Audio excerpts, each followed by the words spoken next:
Chaleur. Amen. Le ciel aussi a sa chaleur.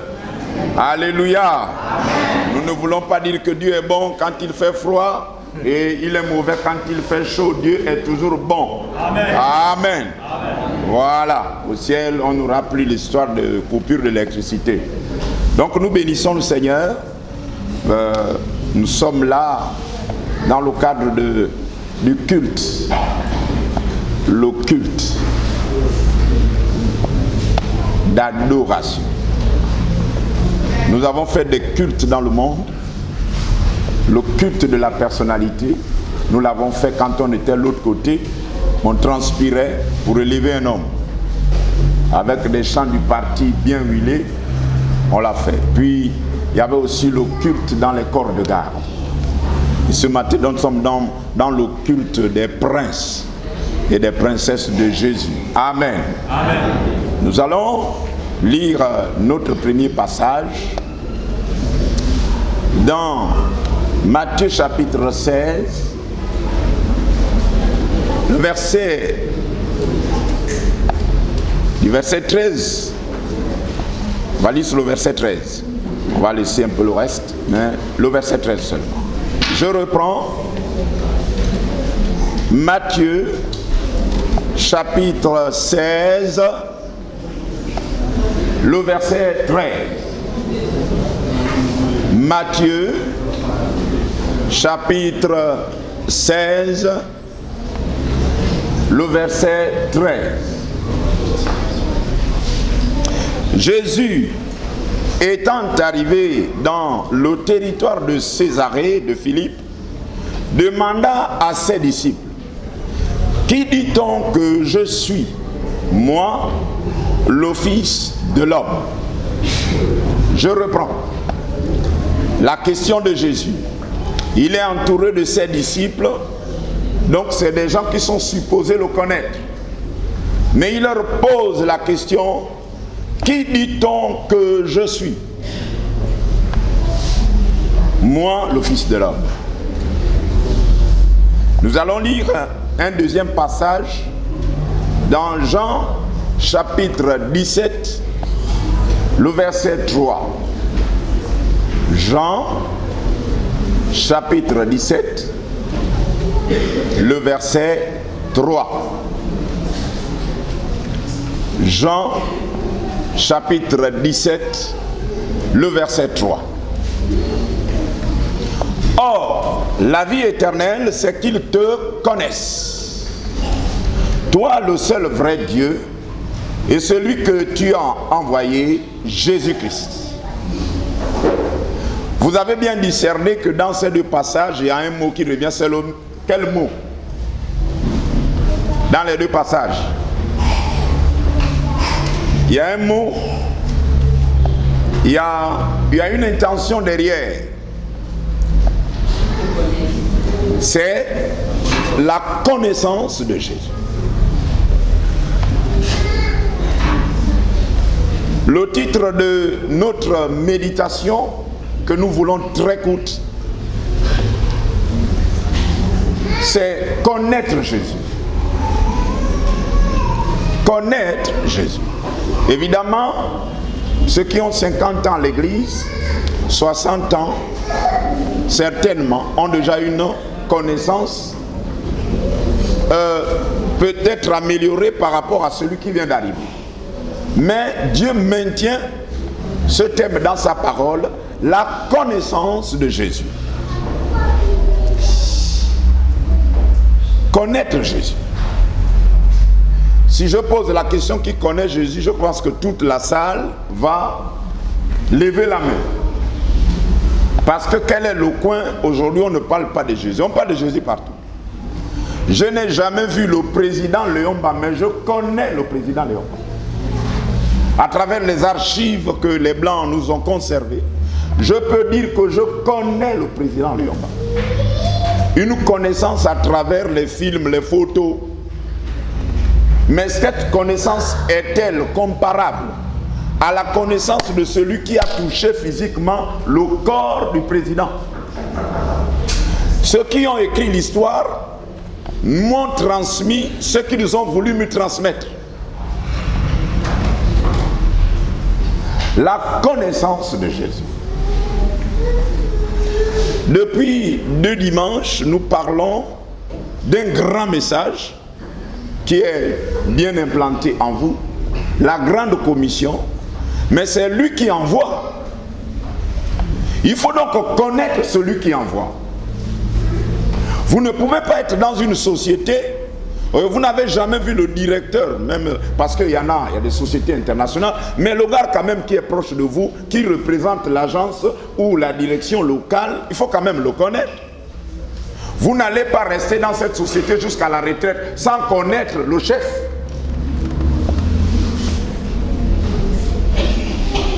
Nous parlons de ce grand message. Et c'est lui qui a donné ce message.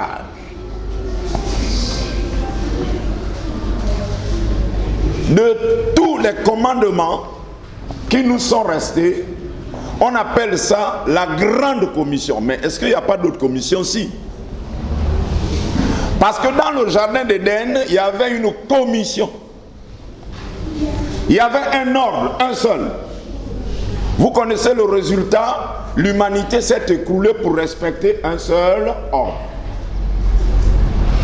Monsieur et madame Adam n'ont pas été capables de respecter un seul ordre, un seul commandement. Quand on est arrivé au 10 commandements, c'était la catastrophe. L'humanité est tombée à genoux encore dans son incapacité, sa rébellion. Dieu nous a simplifié la tâche. Il dit on est passé de 10 à plusieurs, à 50, 60 commandements. Mais dans les temps de la fin, je vais rassembler. Je vais mettre quelque chose de très important dans un seul commandement. Allez. Et on appelle ça la grande communion. Le commandement de la fin, c'est aller. Et faire de toutes les nations, ça veut dire que de toutes les ethnies, de toutes les tribus, des disciples. Allez. Il faut quand même connaître ce monsieur-là qui a donné cet ordre. Sinon, notre implication va dépendre soit de la connaissance ou de l'ignorance de ce Jésus. Il y a des gens qui disent qu'ils connaissent Dieu, mais ils tuent l'humain. Ils connaissent Dieu, mais il a des armes pour tuer les hommes qui sont créés à l'image de Dieu. Il dit, nous on connaît Dieu. Vous pouvez donc avoir une connaissance de Jésus qui n'a rien à voir avec la connaissance que Jésus veut déposer dans ton cerveau. Tous ceux qui sont allés à l'institut, certains sont sortis avec des repentances. Parce que quand on rentre à l'institut, on a dirigé les assemblées, on dit je connais. Il y a un ingénieur qui s'est repenti à l'institut.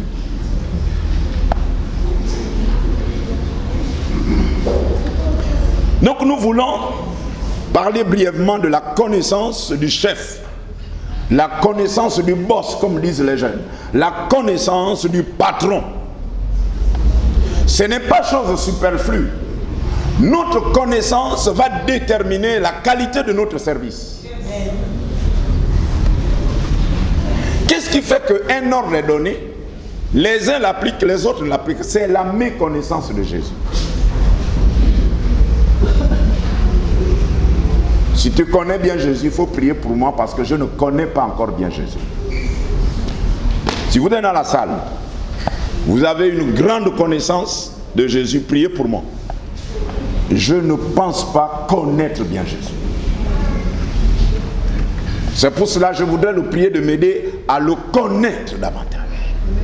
Et si vous connaissez parfaitement, donc vous avez un sujet de prière ce matin, c'est prier pour le pasteur Amar afin qu'il le connaisse Jésus.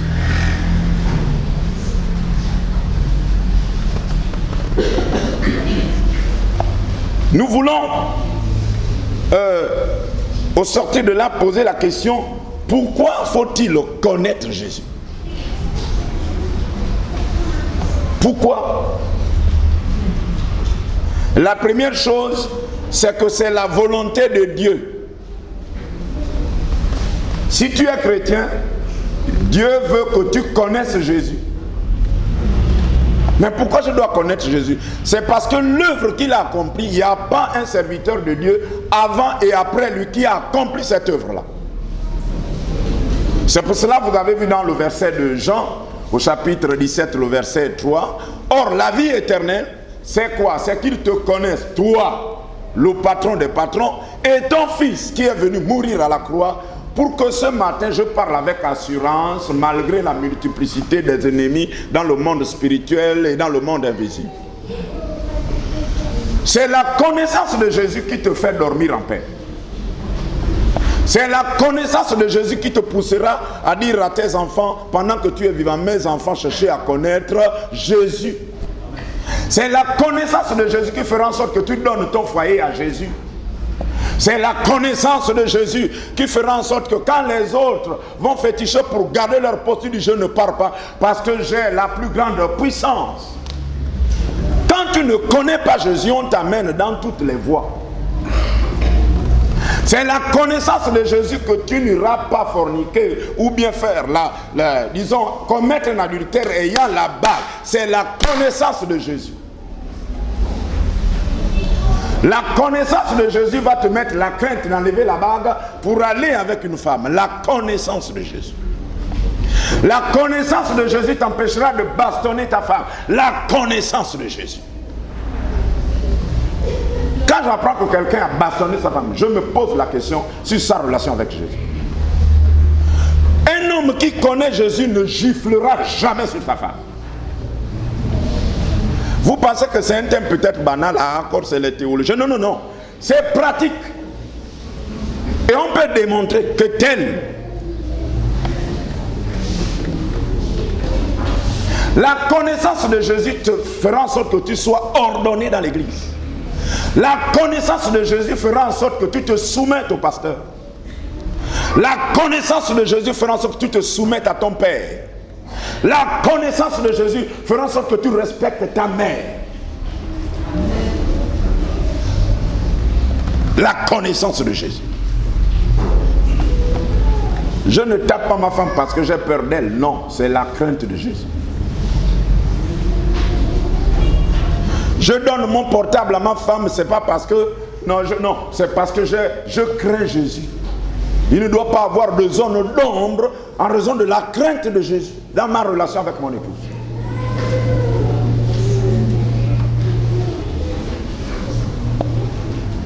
Connaître Jésus.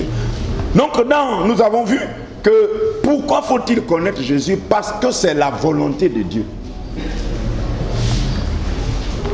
Deuxièmement, parce que il est venu pour nous sauver. Pour être sauvé, il faut connaître Jésus.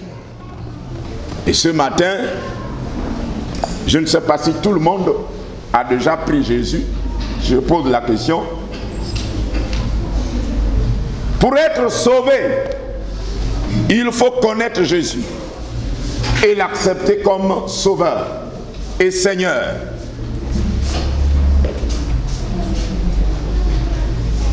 Est-ce qu'il y a dans la salle des personnes qui n'ont jamais accepté Jésus? Nous sommes ce matin-là pour vous.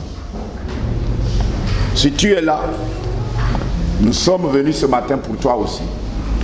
C'est pas bien de parler d'un trésor et ne pas penser à son voisin.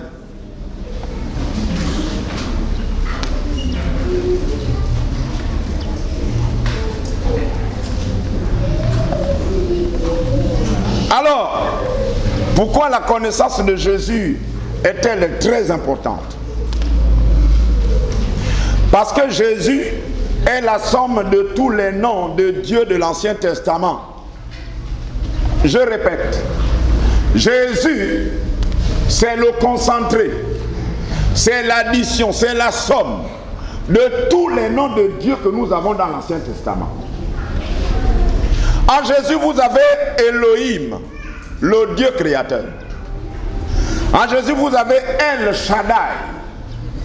En Jésus, vous avez Yahweh Jireh, le Dieu pourvoyeur. En Jésus, vous avez Yahweh Rapha. En Jésus, vous avez Yahweh Shalom, Dieu de paix. Donc, toutes les batailles que nous avons à livrer, il suffit de prendre Jésus et d'utiliser cette somme.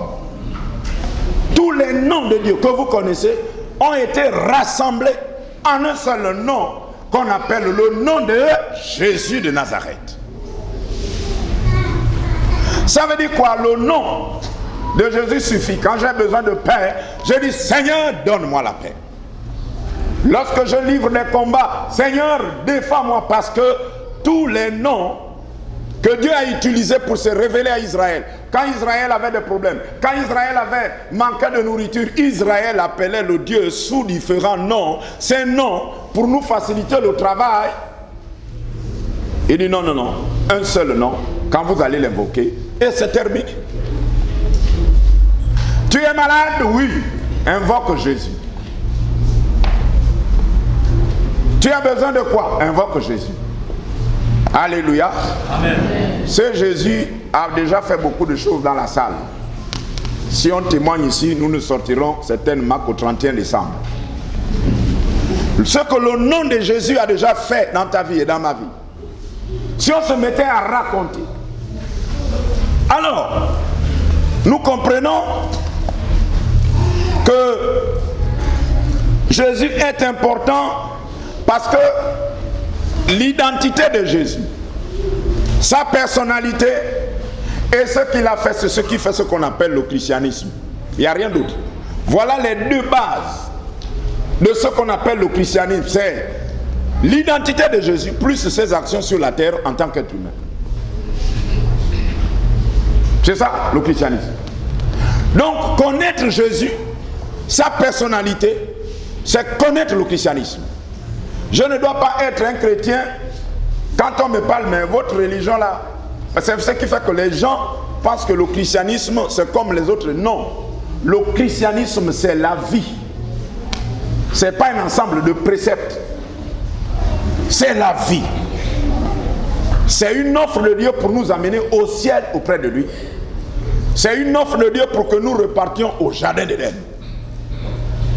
Alors vous allez me dire, mais le jardin d'Éden là, est-ce que vers Wonga, Dieu a créé une forêt là-bas où on doit soulever tous les Gabonais? Non.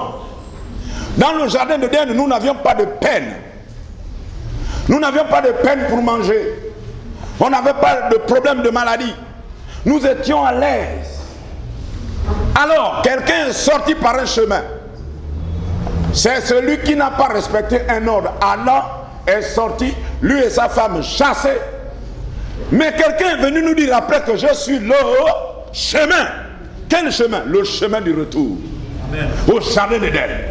Donc une atmosphère favorable. Lorsque je veux manger, j'appelle le nom de Jésus, la nourriture vient. Lorsque j'ai besoin de santé, donc l'atmosphère qu'on avait dans le jardin d'Éden, nous retrouvons ça dans le nom de Jésus. Oh, une relation extraordinaire. C'est pas seulement le pasteur qui peut parler avec Jésus. Mais quand j'invoque Jésus, je suis dans ma maison. Jésus me soutient. Jésus vient, il me parle, il me console. Quand je suis attristé, Jésus est là comme Dieu était dans le jardin d'Éden. Amen.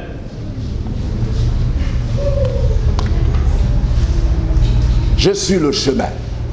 Le chemin qui permet de revenir au Père et dans l'atmosphère des bénédictions que nous cherchons. Que faut-il faire pour connaître Jésus? Que faut-il faire? Pasteur, vous avez bien parlé, c'est vrai. Maintenant, moi, là, je veux approfondir ma connaissance de Jésus. Je fais comment? La première chose, c'est de connaître Jésus. C'est vrai, mais vous n'allez pas connaître Jésus avant d'aller au ciel comme il faut d'abord l'accepter. Parlons d'accepter. On peut accepter et refuser. Vous avez des gens qui ont accepté des femmes avec tous les cantiques à 3 h du matin. Tu as des yeux comme la lune, le cou comme la girafe, tous les barantins des hommes. Aujourd'hui, il a soulevé sa femme. Lui-même dit aujourd'hui, on part au tribunal. On peut donc accepter et refuser et divorcer.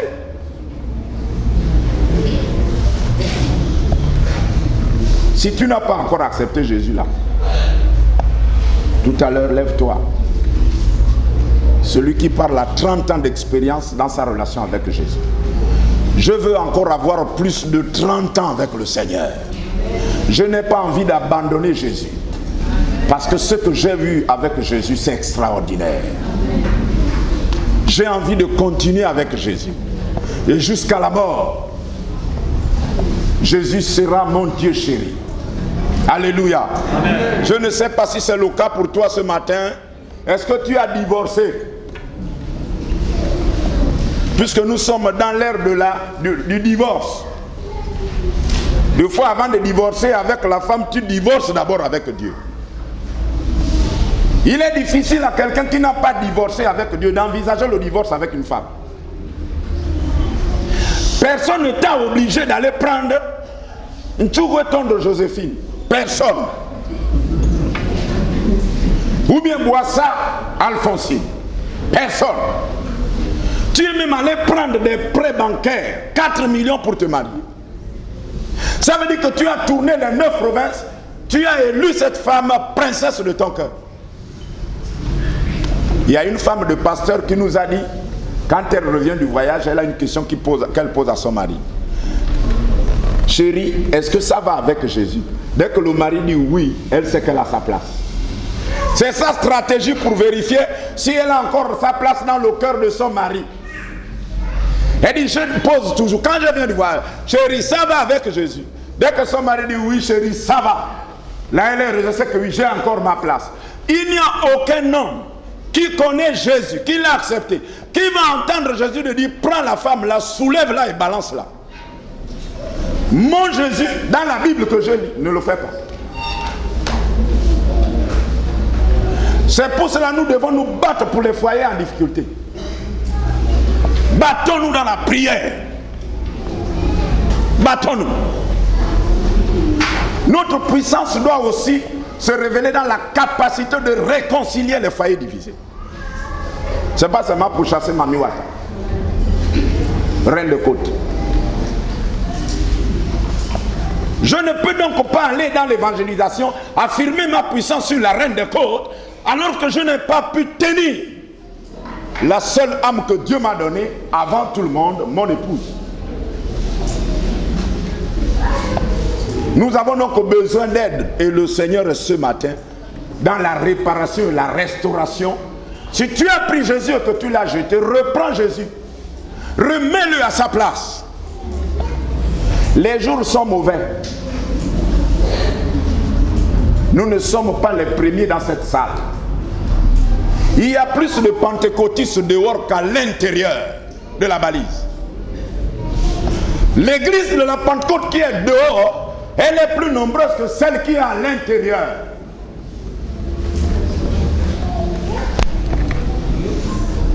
Ça veut dire qu'il doit avoir un check-up, une vérification quotidienne. Est-ce que je suis encore avec le Seigneur? Regarde d'abord l'état de tes raisonnements. Tes raisonnements montrent que non. Vous savez, quand quelqu'un chute le 1er janvier 2025, c'est pas là que la chute a commencé des mois et des années avant. La personne a amorcé la descente comme ça. Et quand le 1er janvier, on dit, oh non, tel est tombé. Vous dites, oh, c'est pas là où il est tombé. Il a commencé de fond. Par des raisonnements, des pensées, parce que Dieu n'a pas recruté un démon. Jésus n'a pas recruté un démon. Mais il dit, l'un de vous est un démon. Jésus n'a pas recruté parmi les apôtres un démon. Judas, quand il est pris, il est bien. Judas, quand Jésus envoie les 12, Judas est dedans. Les 72, il est parti évangéliser. Mais les raisonnements ont été la porte d'entrée. Jusqu'à ce que le maître qu'il a établi dit, l'un de vous est un démon. Il y a des conversations qui invitent les démons. Il y a des fréquentations qui invitent les démons. L'humanité est entrée dans la guerre, dans les viols, à cause de la conversation de Ève avec le serpent. Ceux qui n'évitent pas certaines conversations, vous allez être possédés, mais telle n'est pas la volonté de Dieu. Soyez délivrés si vous l'en êtes. Comment ce frère qui vient tout le temps chez moi, que le nom de Joséphine, le nom de Boissa, attention, nous avons le signe d'entrée du Saint-Esprit, mais on n'a pas le signe de la sortie du Saint-Esprit. Les théologiens qui sont dans la salle, voyez-moi à la fin, si vous avez un signe pour la sortie, quand le Saint-Esprit sort, tout à l'heure, venez m'aider. Je sais que le parler en langue, c'est le signe que il m'a rempli. Mais quel est le signe que quelqu'un a perdu le Saint-Esprit? Je ne le connais pas. Vous pouvez donc penser que vous êtes encore en bonne santé. En réalité, le Saint-Esprit est parti. Il ne reste que les enregistrements d'autrefois. Bientôt, je termine.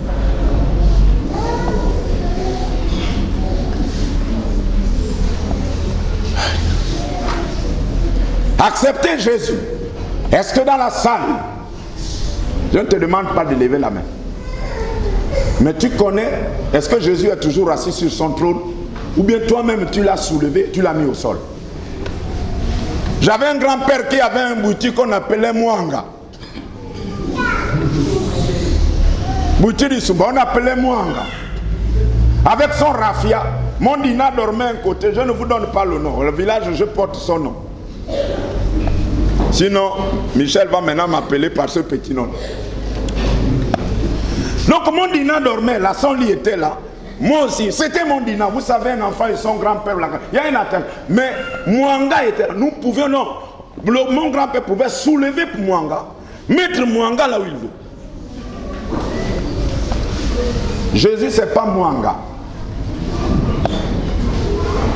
Vous ne réussissez pas à soulever Jésus. Il reste le maître de l'univers, chef de la vie, le gouverneur de l'univers, c'est lui. Vous n'aurez pas la force de le soulever. C'est par contre vous qui allez vous retirer. Mais il est assis sur son trône comme ce matin.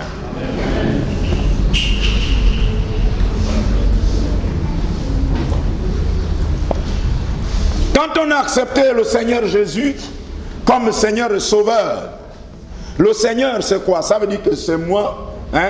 C'est moi qui suis au volant de ma vie, n'est-ce pas? Non, aidez-moi. J'ai accepté Jésus comme Seigneur. Ça veut dire que c'est moi qui gouverne ma vie. Non. Oh. Ou bien je me suis trompé. C'est lui qui pilote. Donc tu as la grâce d'avoir comme pilote Jésus et toi tu es assis comme un patron ou une patronne. C'est une bonne position pour les autorités. Jésus te conduit. Est-ce qu'il n'y a pas un domaine de ta vie où tu as dit Jésus dehors, moi je règne? Bon, ça règne. Il y en a qui ont des noms. Ils ont composé leur cantique. Justine règne. Jean-Philippe règne. Luc règne. Jésus dit, comme tu veux régner, moi je me retire. C'est curieux que Dieu est puissant, mais il n'aime pas les tiraillements. Non. Quand un homme dit non, je prends ma sexualité, je gère ça. Non, il dit, il n'y a pas de problème. Parce qu'il connaît les conséquences. Il n'y a personne qui va échapper aux conséquences quand vous avez pris Jésus et vous l'avez mis dehors. À condition de remettre Jésus à sa place. Mets Jésus à sa place et tu vas voir que tout ça va changer. Je ne voudrais pas avoir un Jésus que je commande. Je veux que Jésus me domine. Je veux que Jésus me commande. Il y a quelqu'un qui est dans un cercle ténébreux qui a parlé à un pasteur. Viens chez nous et tu vas apprendre à te maîtriser. Le pasteur lui a dit, je ne veux rien maîtriser. Il faut que Jésus maîtrise tout. Ceux qui partent dans les cercles, oh non, tu vas avoir la maîtrise de soi. La maîtrise de soi vient du Saint-Esprit. Elle ne vient pas des cercles ténébreux. Ça ne vient pas de là. Quelle maîtrise de soi, toi tu vas m'enseigner? Tu as la maîtrise de soi et tu trompes ta femme. Ça c'est quelle maîtrise de soi? Il faut que les cercles ténébreux nous montrent comment ils construisent les foyers. Par la puissance qui leur permet de se maîtriser. S'ils ont maîtrisé, pourquoi le Gabon est au sol? Parce que ce sont eux qui dirigent. Oh non, viens chez nous, tu vas avoir la maîtrise de soi. Maîtriser l'électricité d'abord. Toi, tu veux maîtriser un pasteur, tu n'arrives pas à maîtriser l'électricité. Regardez comment je transpire. Il faut maîtriser l'électricité avant de chercher à maîtriser les chrétiens qui travaillent dans ton entreprise.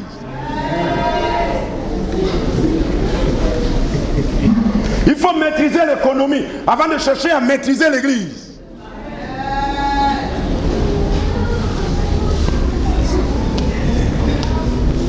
Quelle maîtrise? Donc si tu es chrétien, qu'on t'a fait signer, sors de cette signature-là. N'aie pas peur, tu ne seras pas fou. J'ai brûlé les choses d'une société secrète, je ne suis pas fou. Quelqu'un me les a mis. J'ai brûlé ici.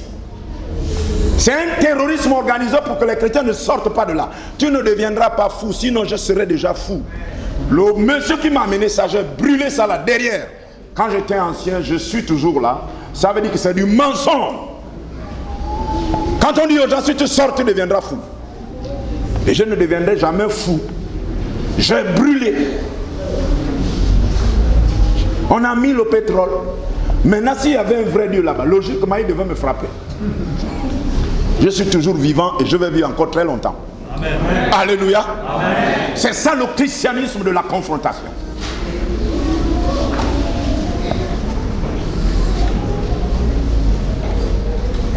Seigneur et Sauveur, bien, il faut obéir aussi à un passage que vous connaissez désormais très bien. Quel est ce passage?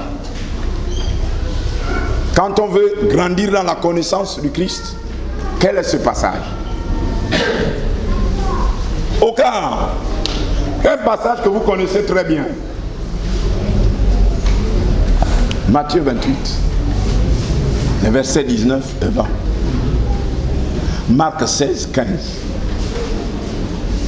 Vous voulez connaître le Christ? Premièrement, mémorisez ce passage-là. Si je pose la question à tous ceux qui ont le doctorat dans la salle, venez me réciter Matthieu 28. Il ne faut pas d'abord, ferme d'abord la Bible. Tu me récites ça à la virgule près. Hein? On ne peut pas mettre en pratique un ordre qu'on ne connaît pas. Et quand vous partez dans Genèse au chapitre 3, vous voyez comment Ève récite l'ordre donné par Dieu. Donc c'est en connaissance de cause qu'elle a violé l'ordre. Votre Dieu a-t-il dit que vous ne mangerez pas des fruits du jardin? Non, dit notre maman Ève, connaissant bien l'instruction à la virgule près, on nous a dit qu'on peut manger de tous les arbres du jardin, sauf l'arbre qui est au milieu du jardin.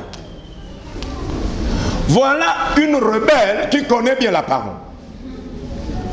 Et toi qui as l'envie d'obéir, pourquoi tu ignores ça?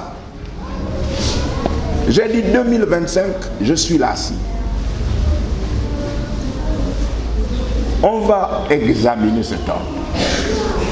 Il faut qu'on arrive à percer le mystère de comprendre que Dieu a logé les congélateurs dans la grande commission, les mariages dans la grande commission, la santé dans la grande commission. Il faut qu'on arrive à percer. Ceux qui font les jeûnes d'Esther, ajouter le 4e jeûne, le jeûne précis, c'est le jeûne de 4 jours. Il m'a dit, mon fils, moi aussi je vais avoir mon jeûne. Puisqu'il y a le jeûne d'Esther, moi aussi je vais avoir mon jeûne. Le jeûne précis, c'est 4 jours. Tu fais tous les jeûnes. Fais aussi un jeûne avec ces 3 passages. Tu me diras quand tu sortiras de cette retraite. Ce que je vous dis, allez-y le mettre. Prenez ces 3 versets-là. Allez-y en retraite. Et revenez me voir. Allez-y en retraite avec ces 3 passages. Et vous allez voir la dimension de votre prière. C'est qu'elle va devenir.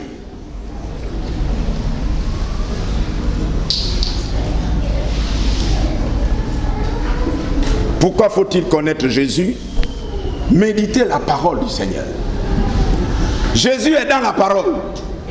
Mais tu ne médites plus. Tu ne connaîtras pas Jésus. Tu vas connaître Jésus à travers Internet. J'ai appris que quelqu'un a prêché quelque part et il a dit normalement l'une des tribus d'Israël avait Abdias. Scandale. Hein? Les théologiens. Donc il y a une tribu d'Israël qu'on appelle Abdias. Aidez-moi. Mais dans ma Bible, Abdias n'est pas parmi les 12 tribus. Il a pris ça sur Internet. Et vous allez dire Alléluia, Amen, Alléluia, Amen. Dans les temps de la fin, la connaissance augmentera. Mais pas n'importe quelle connaissance. C'est une connaissance vérifiée par le Saint-Esprit. On ne peut pas te prêcher que non. Lors du baptême de Jésus, le Saint-Esprit est sorti de l'eau. Voilà un homme Vraiment, le jour de son baptême, le Saint-Esprit est sorti de l'eau. Et puis voilà les foules qui accourent.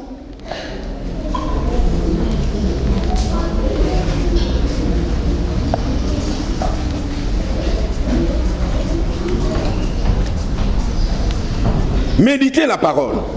Et Josué chapitre 1er verset 8 dit quoi? Que ce livre de la loi s'éloigne de ta bouche. Au calme. Je me suis trompé. Ça dit quoi? Que ce livre de la loi, ça veut dire quoi? Est-ce que je dois prendre la Bible et je mets ça comme ça? Mais dites-moi, on a dit que ça ne doit pas s'éloigner de ma bouche. Hein, frère Hugues? Est-ce que ça veut dire que je prends la Bible et je la mets chaque jour comme ça là? Vous allez créer une secte. Ça veut dire quoi? Quand tu vas méditer, ton cœur va être rempli. Et on dit de l'abondance du cœur, la bouche s'ouvre. Quand tu vas conseiller tes enfants, les enfants vont entendre la parole. Quand tu voudras reprocher quelque chose à madame, on entendra la parole. Quand tu vas parler aux païens, on entendra la parole. Que ce livre de la loi ne s'éloigne pas de ta bouche. Médite-le jour et nuit. Car c'est alors que tu auras du succès. C'est alors que tu réussiras. Amen. Donc quand le païen fait le commerce avec la poudre des os de son grand-père sous la table, quand le païen cherche à être promu dans la société, il a tué le fils aîné. Quand le païen cherche une promotion, il va poignarder son père. Quand le païen, là où la païenne veut que son mariage marche, avec quoi? En mettant dans la nourriture du mari des feux, voilà le ventre du mari qui pousse. Non, toi tu n'auras pas ça, mais tu auras la méditation de la parole. C'est tellement petit que les gens disent, oh oh, Amogami, méditer seulement la parole, ça fait que mon mariage soit fort. Oui.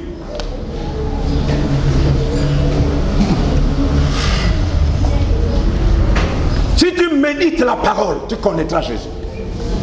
Jésus ne va pas se révéler dans les arlequins. Non, non, non. Dans les WhatsApp, non, non, non. Or, WhatsApp a renversé le temps de Dieu. Oui, oui. Vous-même faites l'expérience. Vers quelle icône votre doigt parle le plus rapidement quand vous sortez du sommeil? Ce n'est pas l'icône de la Bible. Quand ça sonne, clic, clic. Clic, clic toute la nuit. Clic, clic. Clic, clic. Les clics là, ça t'a déjà envoûté. Donc tu es pressé. Dès que tu ouvres, non, non, non, Dieu reste d'abord de côté. Moi je règle d'abord le problème de tous les WhatsApp. WhatsApp de la société, WhatsApp de la famille, WhatsApp du quartier, WhatsApp du village là-bas, WhatsApp. Donc tu règles d'abord les problèmes de WhatsApp. Quand tu es épuisé par les problèmes de WhatsApp, c'est là que tu prends 5 minutes. Seigneur, garde-moi toute la journée avec mes enfants. Prière flash, au nom de Jésus, tu es parti. Ton chef est allé de l'autre côté chez les Orungu. Il a passé toute la veille à 5 h du matin. Il a traversé, il vient dans la société, il va te dominer. Quelqu'un qui a dansé le bouti toute la nuit. Toi tu viens avec une prière flash. Tu n'as pas médité, il va te dominer. Il va te dire, si tu veux garder le poste, il faut que tu viennes signer. Tu n'auras pas l'autorité. Un chrétien qui prie, si le patron joue, le patron va sauter. Si vous jouez avec une chrétienne de votre administration qui prie, qui marche, une seule de ces prières, votre administration supérieure va vous affecter. Il faut que les chrétiens redécouvrent leur pouvoir. Pour ne pas aller faire les courbettes dans tous les bureaux. Toi, tu es un master comme moi. La grâce a voulu que tu sois chef. Pourquoi est-ce que moi je dois me courber devant toi? Je te dois le respect. Oui, tu as tel dossier, je fais. Mais ça doit s'arrêter là.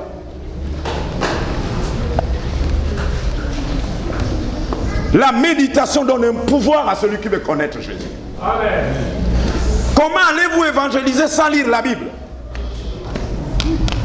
Comment allez-vous prier selon la volonté de Dieu sans lire la Bible? Et votre prière va s'affaiblir au fur et à mesure que le décompte de Dieu. Il t'a donné 80 ans. Là tu as 40 ans. Donc il te reste encore 40 dans la grâce de Dieu. Je prie que tu vives longtemps.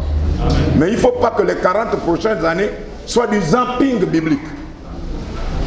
Aujourd'hui tu lis, demain tu ne lis pas. Après, tu ressors un mois après. Pour la Bible est même couverte de la poussière quand madame balaie, comme elle est au niveau du living.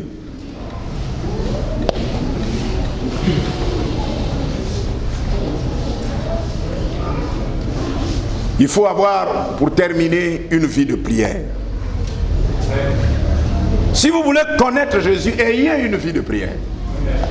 Si votre niveau de prière a baissé, allez-y voir les hommes de Dieu. Ça se règle en une seconde. Moi qui vous parle, j'ai connu la baisse. J'ai connu un fléchissement de la vie de prière. J'ai connu ça. Quand le temps de la prière arrive, ça t'énerve. Quand le temps de lire la Bible, tu es en colère. Mais quand la maison d'à côté arrive, le visage est rayonnant. Et la beauté du diable, le visage est rayonnant. Tu es tout sourire. Tu vas suivre Novelas, le visage est rayonnant. J'ai vu en France comment on peut faire tomber un immeuble, même de 10 étages, sans que l'immeuble n'aille à gauche ou à droite. Qu'est-ce qu'ils font? Ils vont casser les murs et ils vont laisser les poteaux. Qu'est-ce qu'ils vont? Ils vont mettre les dynamites. Ils vont mettre les dynamites au niveau de tous les poteaux. La corde part là-bas. J'ai vu ça. Parce que comment faire pour un immeuble des années 60 pour le casser? Quand ils ont fait ce travail-là, ils cherchent les poteaux. Ils tirent, le bâtiment tombe tout droit. Quand Satan veut que ta vie s'écroule, il vise la prière. Et il vise la méditation. Ce sont les deux grands fleuves qui ravitaillent les généreux de Dieu. Quand aller vers la Bible te dégoûte, tu as été frappé déjà. Quand venir à la prière, même dans ta chambre, moi je ne parle pas d'abord de lundi, là c'est un autre pas. Mais tu n'as plus de programme de prière, on n'aura pas de problème à venir te frapper dans ta maison. Le sorcier n'aura pas de problème à frapper l'un de tes enfants. Ou on prendra tes enfants comme on prend le coq du 17 août. On prendra. Mais telle n'est pas la volonté de Dieu.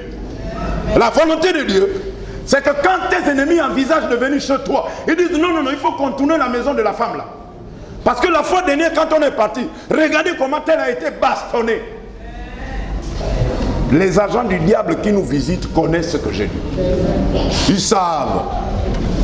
Ils savent très bien. Ceux qui ont été fouettés par les anges, ils savent. Quelqu'un m'a dit un bonjour un peu bizarre, vous me direz si vous dites souvent bonjour à vos voisins comme ça. J'étais en train de laver les assiettes chez moi. Et j'ai dit bonjour voisin. Oui, nous tous nous allons mourir. Vous dites souvent bonjour aux voisins comme ça. Mon épouse a dit tu as entendu? Je dis oui, j'ai capté, c'est un code de communication spirituelle. Fatigué de mes travaux d'enseignant, je rentre, je dors en paix. Maintenant tu vois là, coucouroukourou, ok, coucouroukourou, tu vas voir.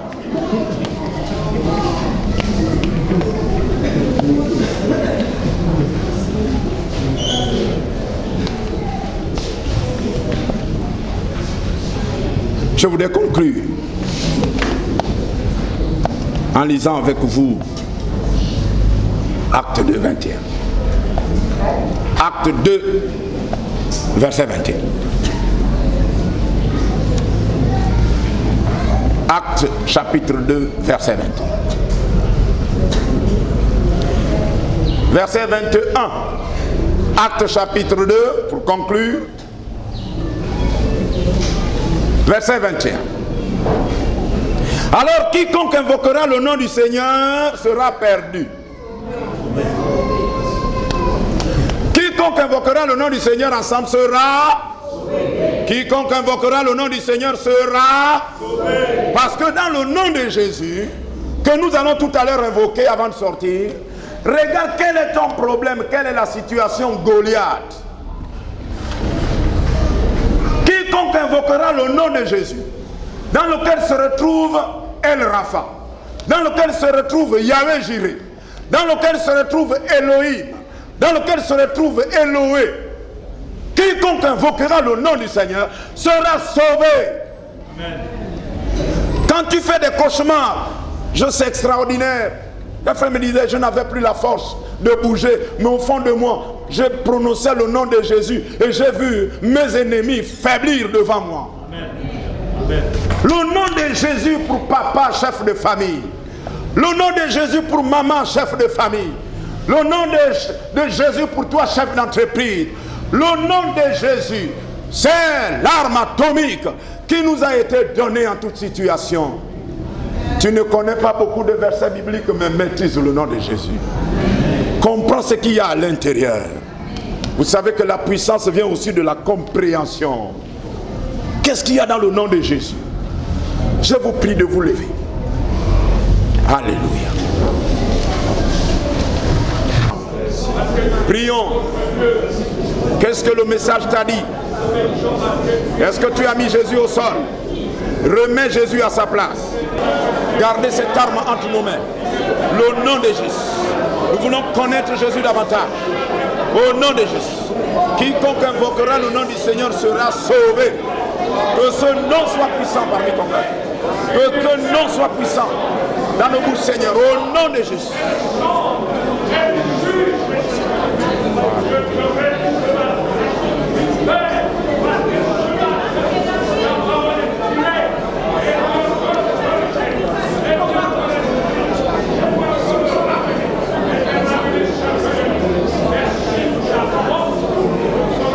Au nom de Jésus, nous disons Amen.